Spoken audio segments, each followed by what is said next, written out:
Good morning, welcome to Breakfast with Naga Munchetty and Charlie State. Our headlines today.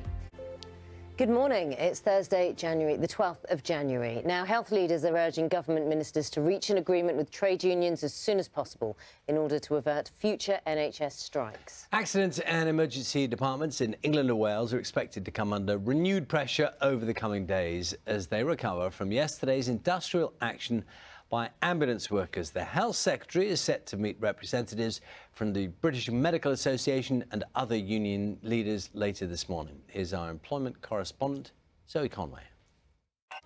Some people claiming sickness and disability benefits could be allowed to keep receiving payments even if they find new work, under new plans being considered by the government. Let's talk to our chief political correspondent, Nick. Ukraine's President Volodymyr Zelensky has insisted his troops are holding out against Russian mercenaries in the key strategic target of Soledar. Yes, just looking ahead, we'll get a better sense of the retail picture of Christmas when Tesco, Halfords, Marks & Spencer as well, all publishing their trading figures in just under an hour's time. Hannah will take us through all those figures as and when they come in. It's 12 minutes past 6. One of the most influential rock guitarists of all time, Jeff Beck, has died at the age of 78. The British musician rose to fame in the 1960s as part of the Yardbirds before forming the Jeff Beck Group with Sir Rod Stewart. Our arts correspondent David Silito looks back at his career. I'm fascinated by Jeff Beck doing Nessun Dorma. I've already looked it up. I'm going to be loading that today just to hear it. It would be quite remarkable. Carol has the weather for us this morning. Morning, Carol. Stormy skies. It feels like hasn't stopped raining forever. I can completely understand that sentiment, Naga. Thank you. We'll see you later on. Thank you.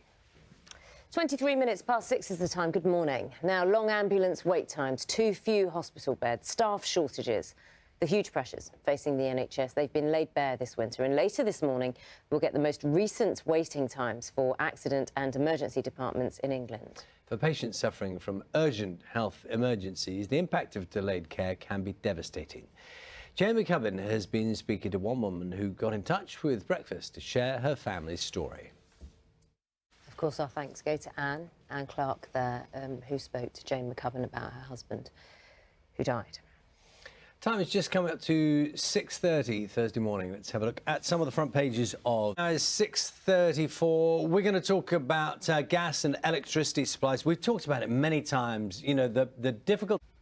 6:36, Mike's here now. The Sport. What have you got? Well, it says it all, because few gave his team a chance in the quarter-final last night against Manchester City in the League Cup because they hadn't won a league game under him. He's only been there, what, a couple of months. They did win an FA Cup match at Crystal Palace, but 10,000 Southampton fans stayed away because they thought it was inevitable that Manchester City would win. I actually hadn't turned around until then. That is a cracking picture. Terrifying. Well, you'd think so, but because everyone's just waiting for Manchester City to come back. Yeah, but you think that, but Manchester City didn't have a single shot on target. They brought all their big guns on, all their big name players, Haaland, De Bruyne. Didn't make any difference. Makes it even better, all the more sweet. Exactly, yeah. What an honour it was, and he felt deeply humbled because of the list of previous names on the honours list, if you like, those that have been on the likes of Sir Winston Churchill. It's a pretty elite list. Nelson Mandela, Alan Bennett, and the Leeds United teams from the 60s and 70s. But it's a short list, and now they're both on it. List. Yeah, That's quite a list. What recognition. Quite deserved. Thanks, Mike. We'll see you later on. It's 18 minutes to 7. California is bracing for another round of deadly storms as the extreme weather has battered the American state so far, moves north. At least 17 people have died after a month of heavy rain and flooding. Our US correspondent Sophie Long has this report. 6:49, rather appropriately, turning to Carol now. I mean, that's quite something those people are having to deal with there, isn't it, Carol? It absolutely is, Charlie. 2 people remain in custody this morning after they were arrested in connection with the murder of Ellie Edwards. A huge amount. All right. I know those figures just in. We'll talk more about it later. Thank you. 12 minutes past 7 now. One of the most influential rock guitarists of all time, Jeff Beck, has died at the age of 78. The British musician rose to fame in the 1960s as part of the Yardbirds before forming the Jeff Beck Group with Sir Rod Stewart. Our arts correspondent David Silito looks back at his career.